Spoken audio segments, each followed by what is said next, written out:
Salamlayıram hər kəsi. Artıq aprel ayıdır. Aprel ayının ortası deməli 15-i keçdi, 17-sidir bu günləri.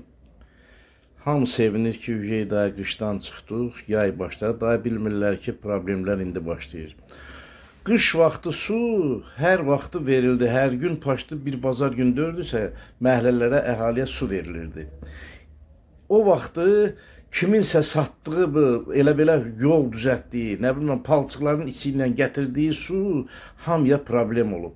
Ancaq bunu fikirləşmirlər ki, bu keçmiş o Ənvər müəllimin vaxtında olan su çəkilişi nasoslarla çəkilib o vaxtı.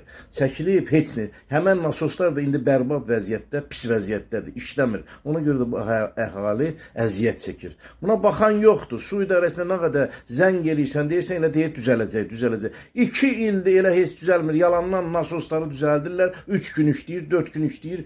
5-ci gün şey yoxdur. Həftədə 2 dəfəyə bölüblər, həftədə 2 dəfə suyun gəlişini. 2-ci, 5-ci gün, İsrəmlərim 2-ci günü idi.